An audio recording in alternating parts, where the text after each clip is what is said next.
welcome to Lesson 3 of Dark Magic. Evocation is a sacred art. To evoke is to summon or call forth.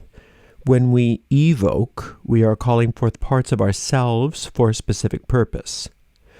Even when you do something such as summoning strength to accomplish a task, you are actually engaging in a type of evocation.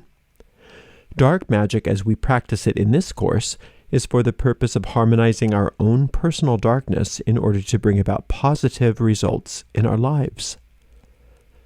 Any tool can be misused as a weapon of destruction.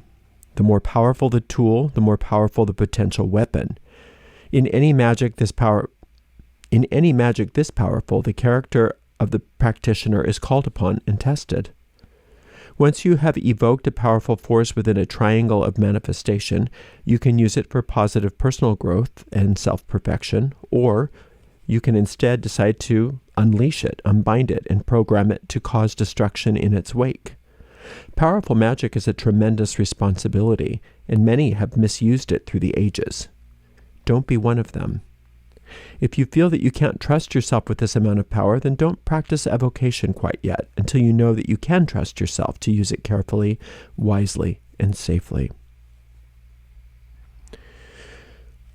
Let's talk about forgiveness for just a moment.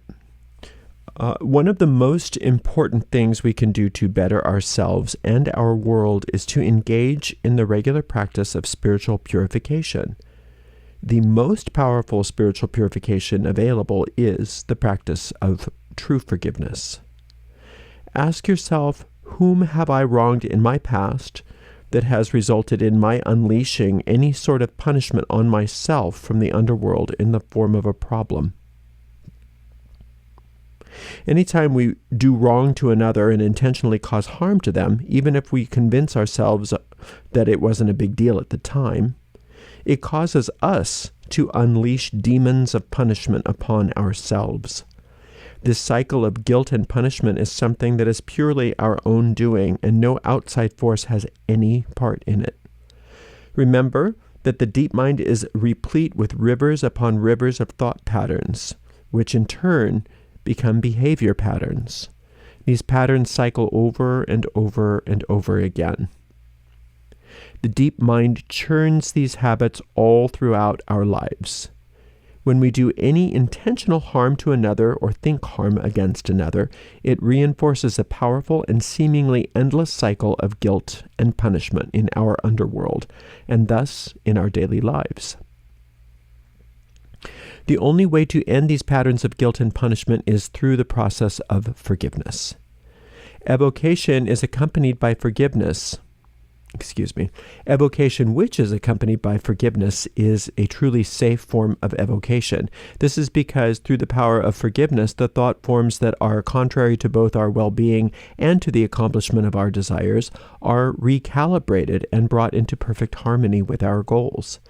This establishes powerfully constructive new currents of thought and behavior patterns that support our desires and higher purpose in life. It is important that before undertaking any operation of evocation, that we perform what I call an underworld inventory. The underworld inventory. In order to be forgiven for anything, we must first be precise about that which we are seeking forgiveness. So just take out a clean sheet of paper and write down the following questions and their answers. Whom did I wrong? Why did I wrong them? What needs were I trying to meet by doing this to them? Who taught me to behave like this? Or whose behavior was I modeling when I did this? Am I willing to forgive this person for teaching me wrongly? Am I willing to receive forgiveness for that which I am feeling guilty? Am I willing to stay completely forgiven and free from this guilt and punishment? Am I willing to stay forgiven and free from this guilt and punishment? Am I willing to act like I am forgiven and free from this guilt and punishment? Evoking an underworld shade. Divine principles are laws under which things work. Some examples of divine principles are the principle of cause and effect, the principle of gender, the principle of vibration, the principle of infinite love, the principle of divine guidance, the principle of perfect harmony, the principle of infinite intelligence, etc. Divine principles are often called upon by the names of angels or deities. If you are working angelic magic, you may want to call on the divine principles by their angelic names. If you are part of a pantheistic tradition, you may choose to call upon one of those divine principles as a god or a goddess. If you are a Christian mystic, you might call upon the principles as saints. You might simply work with the forces directly as pure abstract principles as well. See Witchcraft Beyond the Basics 2, Advancing Your Craft, for greater detail in working with these forces as pure principles. Pure light has no discernible form, in the third dimensional world anyway. In order to experience form, a shadowing of light must occur. Absolutely all form in the three-dimensional world comes from this shadowing or shading of light, whereas all divine principles are aspects of light. Shades are the thought forms which are adding form or shading to a divine principle. It is imperative to remember that shades are not principles unto themselves. They are shadows of the principles. There can be both constructive shades and destructive shades, depending solely on how the shading is applied and thus how it is named and used. For instance, constructive shades of the principle of prosperity might be in the form of wisdom in spending, increased income, etc. However, a destructive shade of the principle of prosperity might be poverty, greed, or covetousness. In dark magic, we can harmonize our destructive shades so that they take on new roles and new forms as constructive shades, which work on the behalf of our goals, our growth, and our evolution. The energy itself doesn't actually change when a destructive shade has been harmonized, because the divine principle behind the shade never changes. What is different is how the energy is being used and expressed.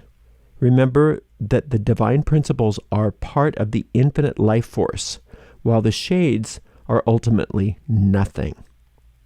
This is why all form eventually must fall away, and that nothing physical ever lasts forever. Shades are nothing but the darkening, shadowing, or shading which gives us temporary form. It gives temporary form to the light. Harmonizing destructive shades in our deep mind enables new, deep, and harmonious thought and behavior patterns to be built, and thus results are created which reflect our desires rather than continuing to reap results that come out of the undisciplined deep mind, with its shades running amok in the underworld, having no master to give them direction. We must make new choices and give new direction as to how our shades are to behave. We become masters of our mind and thus our lives. Supreme mastery over one's mind and life is called by names such as adeptship, enlightenment, perfection, etc. In evocation, we are not trying to annihilate, punish, or get rid of shades which have been causing us problems.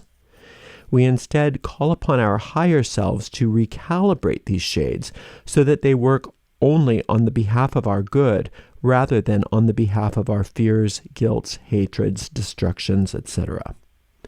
Remember, the Dark One is our kind friend. It only does what we tell it to do. When we give it new direction, we always get new results in kind. We work on the shades and thus impress our deep minds that which we now desire. We give this new desire over to the Dark One, having reformed the shades. The Dark One can thus organize these shades according to its own infinite wisdom. The Dark One gives form to the seeds we plant in ways that are beyond our understanding. Our only job is in choosing which seeds to plant. The practice of evocation. You must call by name that which you are summoning. I find it most effective to evoke what I call abstract shades. Again, shades are simply the shadowing of divine principles. There is a principle of health, but constructive shades to health are thought forms which are in direct harmony with the principle of health, such as wellness, fitness, healing of particular conditions, etc. These are shades that are giving form to the principle. However, destructive shades to this principle of health would be sickness or any other kind of fanatical behavior around your health or fitness. It's a massive distortion of the divine principle behind it. There is a principle of prosperity, so a constructive shade to this principle could be in the form of a thriving business. However, a destructive shade to this principle might be indebtedness, which is another massive distortion of the divine principle behind it. It is imperative when considering using evocation to bring about a positive change that you take time to know exactly which shade you are calling on, which divine principle it is shading, and what you want to rename the shade. Determining the names of a shade and the name of the principle. So this is the process of determining the name of the shade that you're going to use and the name of the principle that it is shadowing. Number 1, on a new clean sheet of paper, write down the goal you are working on very clearly. It should be a positive goal. If you are trying to overcome a problem, write down that which you would like to see as a resolution to the problem, rather than writing down the problem itself. Number 2, define the goal clearly as described in Lesson 2 of this course. Number 3, underneath this very well-defined goal, write out and complete the following sentences, being sure that you write out each thought that comes to mind without editing. The main reason I doubt I can have this is, the things that are standing in my way of having this are, the things about which I feel most guilty now are, the things about which I feel most afraid now are, the most negative thoughts I have about myself are, the most negative thoughts I have about others are. These exercises simply serve to prime the pump a little bit. Now you're going to complete one final question. The main reason I can't have this goal is. The answer to this question is the shade that you will be evoking. Once you've determined the name of the shade with which you will be working, you must then determine which divine principle it's shading. For instance, let's say your goal was to have all my bills paid on time each month in an easy and fun way with an ever-increasing divine surplus of money each month. After having completed all the sentences listed above, let's say you finally wrote, the main reason I can't have my bills paid on time is, and the thought, because I'm stupid, comes to mind. Write that down. You are going to evoke this shade, stupid, in this session. Somebody probably called you stupid at some point in time, and that's the name that has a lot of power in your deep mind, or you wouldn't have come up with that in this exercise. So the name of the shade is stupid. Number 4, having determined which shade to evoke, you ask yourself, which divine principle is behind this shade? Or which divine principle is this shade trying to shadow? In this example, you might decide that infinite intelligence is the principle that stupid is shading. Remember that this shade will serve a higher function once it's renamed to reflect the pure principle of infinite intelligence rather than distorting it as stupid. Therefore, ask yourself, once this shade called stupid is harmonized, what will its new name be? Ask yourself, what are some of the positive shades of the principle of infinite intelligence that my shade could embody rather than being stupid? Perhaps you will choose either prudence, right choices, right action, education, wisdom, divine guidance, and so on. You can name your shade whatever you think will best serve your goal and which is for the highest good of all, but find one name only and make sure it is a constructive shade of the same divine principle that was back of it originally. Ask your higher self for help. When summoning the shade into the triangle in our operation, you will summon it by simply stating, "Shade, I know you by the name blank," in this case, stupid. I summon, stir, and call you up. Come forth now and show yourself within this triangle. Show yourself to me in the name of, I command it. By the divine principle, so mote it be. So in the name of would be the name of your deity or your God. And by the principle of is the principle that you feel it's shading. So in the name of infinite intelligence, I command it. By the divine principle of infinite intelligence, be it so. That's how you would say that. Call upon your superconscious mind and together rename that shade and give it a new name. Then you will observe your superconscious mind beginning to work with the energy of the thought form inside the triangle. Observe its energy as it appears to change expression. Feel the emotions which are released. Experience any memories which may come up as you relax into the feelings of this transformation. Remember to dive only as deep into these feelings as feels slightly uncomfortable but never painful or strained. Number 6. During the transformation time, it is helpful to give your conscious mind a focus. One of the best ways to focus the conscious mind is with a chant or affirmation. My favorite chant when working on transformations is, "Only good can come from this. Only good will come from this. Only good now comes from this." I chant this over and over again while I see the transformation of energy in the triangle moving from the original shade, in this case stupid, as it is renamed and given a new role, in this case wise choices, perhaps. 7. Once it feels like the session is complete, take some time to observe the new shade.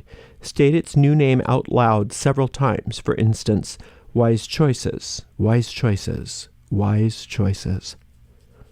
Number 8, call upon the Dark One and introduce the new shade to it. Tell the Dark One that the old shade is now gone. Tell the Dark One that the old shade now goes by this new name and has this new role to play. The old role which now has gone for good.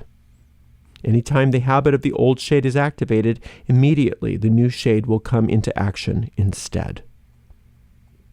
Number 9, give the thought form over completely to the Dark One. See it completely leave the triangle and be absorbed into the darkness where it will reflect itself in the most positive ways in your life. Number 10, re-entering the third dimension, Number 10, re-enter the third dimension and disband your orb the same way as we have been doing. So why bother? Why evoke? We move through the phases of observing this thought form as it starts with the destructive feelings and compulsions and relax into these feelings. Notice that we never run away from these feelings. We never run away from these thought forms. We turn and dive into them. We observe the superconscious mind transform these thought forms into those which have a new constructive name and a new constructive role to play. The Dark One begins developing the pictures in the dark room. The pictures of our life that we want to see rather than the pictures that we've been avoiding and have been casting thoughtlessly into the deep mind. The triangle gives us a place to watch that happen. Your superconscious mind is the part of the mind that is in charge of the magic. Think about the purely magical meaning behind the phrase from the New Testament, "Do you not believe that I am in the Father and the Father in me? The words that I speak to you, I speak not of myself, but the Father who abideth in me, he doeth the works." This is stating that the higher self is the worker of all magic. Long, uninterrupted periods of performing dark magic are never recommended. Dark magic orients us toward the underworld, and the ego mind can be very easily tempted into thinking that it is all-powerful, and it is the one that works the magic.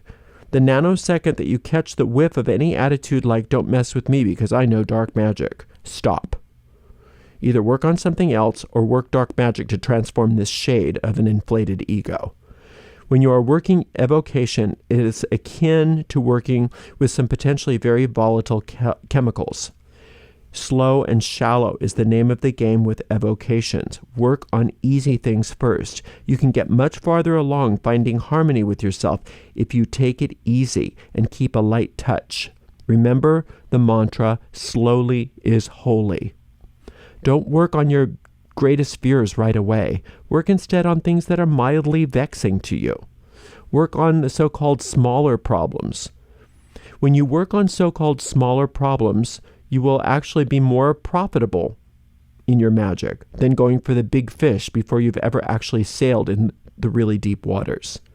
Dark magic and evocation is no place for carelessness.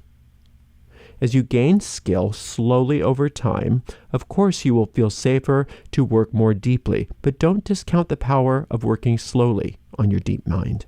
You can have almost immediate results which compound over time quite rapidly if you keep things slow, steady, and sane. So how to do this evocation ritual? All right. All magic is mental magic. The difference between what we call mental magic and ritual magic is that mental magic is worked solely in the mind. Physical magical rituals, however, tend to be very powerful in keying our deep minds. I especially recommend ritual magic for working evocation, at least until you gain some proficiency in the practice. However you choose to work, mentally or ritually, though, is left always completely up to you. Let's talk about the golden bow, or the magical wand. The bow or wand is a magical instrument in which you will it's an external symbol of your sovereignty while working in the depths of your own deep mind, the underworld. You have already been working with this mental equivalent. This is the staff of the prophet, the wand of the druid, the divining rod of the dowser, etc. The bow is a phallic symbol which has been associated with divine wisdom throughout the ages. From Mercury's caduceus to the Jannes and the jambres of the Egyptians, to the rods of Moses, Aaron, and Elijah, and the wand of Merlin, and the staff of Merlin, etc. The wand should be made from ebony, fruitwood, or nutwood. It may be cut by you or purchased pre-cut. It is consecrated on a Wednesday during a waxing moon in a Mercury hour if possible. Being that Mercury works in any hour, the hour you choose actually is not vital. Start by casting a simple circle using any method you prefer. A basic circle casting procedure is given in a witch's primer if you don't already know how to do it. You can burn an incense of mercury in your thurible or use a spray, perfume, or flower water instead of incense if you can't burn incense or don't like to. If you don't know what to burn, a very small pinch of the herb mace that you can get from a grocery store is just fine. Remember that when you burn incense on a charcoal indoors, that it's a specific special incense charcoal. Don't ever use barbecue charcoal indoors. It will kill you. Keep your intention firmly in focus throughout your consecration by chanting, "Blessed be thou bough of power, blessed be thou bough of wisdom." If your bough has not been finished, trim it from all twigs and peel off all of its bark. You may also need to use a bit of sandpaper so that your wand is smooth enough to safely handle. Next, pass the bough through some incense smoke or through a mist of a sprayed perfume or flower water. Finish it off by making the sign of an equal-armed cross in the air with your fingers 3 times and state, "So mote it be."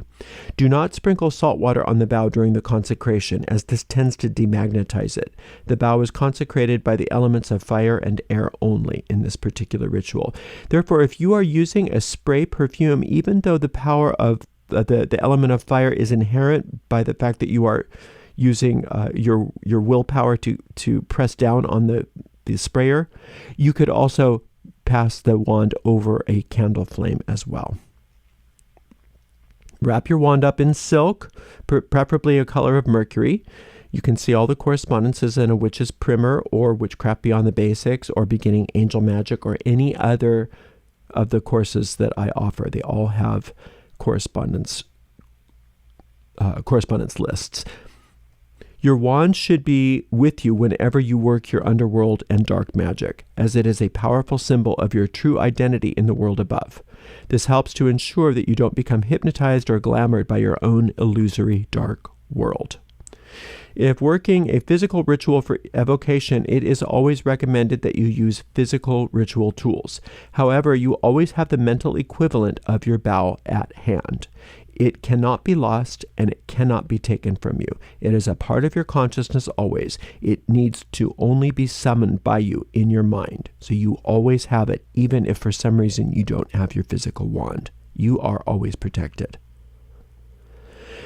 And then the pentacle of protection. Around your neck should be worn something that symbolizes your perfect faith in the one power. This is for many witches a pentagram made of silver that is always worn underneath one's shirt, dress, or blouse, and thus kept private. But it could just as easily be a six-pointed star, a crucifix, a cross, an Awen symbol, a yin-yang symbol, whatever works for you. The pentacle of protection should be consecrated in a circle, cleansed by the four elements and charged with the light of your superconscious mind by whatever name or names you call it. You can learn all about how to consecrate tools by taking a witch's primer. And the lesson on tools will give you the basic procedure of consecration. If working purely mental magic, your pentacle may be visualized, but wearing a regular physical pentacle of protection is always highly advised for all practitioners of magic, even mental magic. Okay, the setup. Your altar should face east. Keep your altar very simple and sparse. It should have a black cloth. 2 tall white candles should be lit in the rear, left, and right sides of the altar when you are ready to begin. In the center of your altar, on the black altar cloth, mark out a triangle in white using chalk, masking tape, or white pencil, or any other substance which can be erased or washed away when finished. The point of the triangle should be facing east, directly in the center of the altar. The sides of the triangle should be 12 inches. An alternative to this is to draw a white triangle on a black piece of card or paper and place that in the center of your altar, and then you can just tear that up when you are finished if you don't want to draw anything on the fabric itself. So the point of the triangle should be facing east, directly in the center of the altar, and the sides of the triangle should be about 12 inches. So it's a nice big one. Place your magic mirror on its pedestal inside the triangle. If your mirror is very large, you may always make a larger triangle. Place your chair before your altar so that you may be comfortably seated facing east and be able to see into your mirror. Keep all of your other tools neatly to the side or under your altar to avoid any sense of clutter. The evocation ritual. Burn frankincense lightly during your ritual, or you can lightly spray the ritual area with any purification, perfume, or flower water. Thick, heavy incense smoke is never desirable in any kind of magic, but especially it's not appropriate in evocation. A very light vapor or smoke with a gentle fragrance is maximum. Step number 1, invoke, as you've been taught to do. Step number 2, cast your circle and conjure your orb of light. Step number 3, invoke again. Step number 4, trace your triangle with your athame or your index finger of your dominant hand and see it glowing brightly with an electric blue witch light. See a witch's primer for more information on this witch light. Number 5, hold your bow in your strong hand. That's the hand that you eat with. Number 6, descend into the underworld as you have learned how to do in previous lessons. Number 7, call again on your higher self to take you to the precise location in the underworld where the shade you are evoking dwells. Number 8, summon the shade. Be respectful but commanding. Remember that this is your own mind that you are working with, and you have supreme authority over it. Say, shade, I know you by the name blank. Now this would be where you would, in our previous example, would be stupid. So shade, I know you by the name stupid. I summon, stir, and call you up. Come forth now and show yourself within this triangle. Show yourself to me in the name of the One, or by whatever divine name you use, by the divine principle of, and in this case we would say infinite intelligence. Be it so. So let me say that again, as if we were summoning stupid, which is that we've decided as shadowing the divine principle of infinite intelligence. Here would be your whole evocation. Shade, I know you by the name stupid. I summon, stir, and call you up. Come forth now and show yourself within this triangle. Show yourself to me in the name of the One. By the principle of infinite intelligence, be it so. Number 9.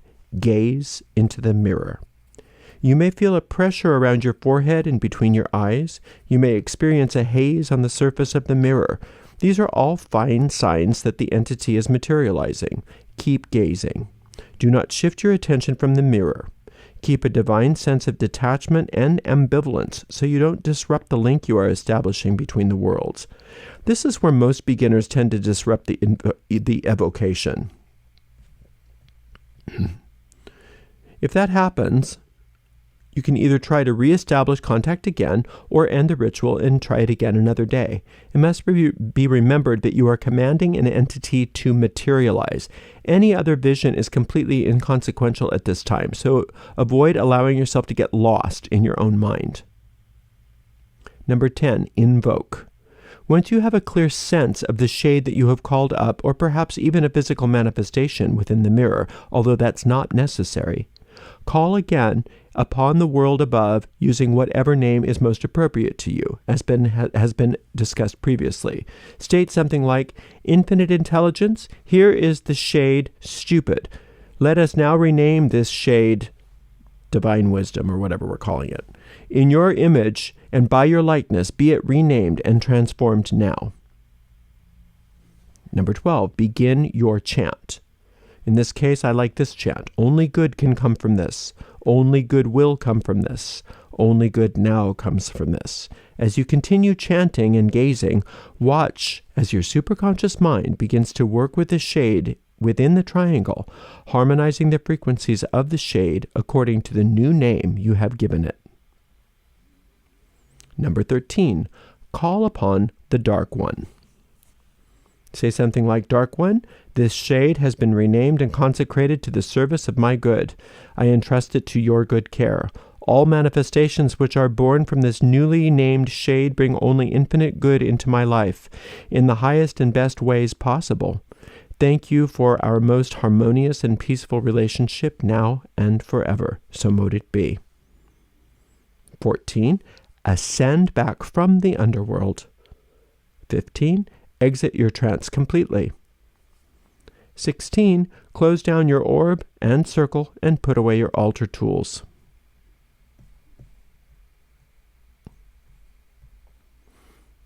And that is how you do it. That is the end of that operation. And that also concludes this lesson. So this is not something that you need to rush into. And like I say, slowly is holy. Start on some more shallow waters within the underworld first. Don't try to go for your biggest problem right away, because that can feel a little overwhelming. Just try to get a sense of working with this underworld. Get a sense of working with the power of evocation and transforming your shades from, I say negative to positive. It's really from destructive to constructive shades. Ultimately, all shades, again, just to remind yourself, all shades are illusions, and they are all temporary. But for the time being, while we are in this three-dimensional world, it is very helpful for us to have any shades of form be that which supports our highest good rather than thwart it. Thank you so much for listening. Until next time, blessed be.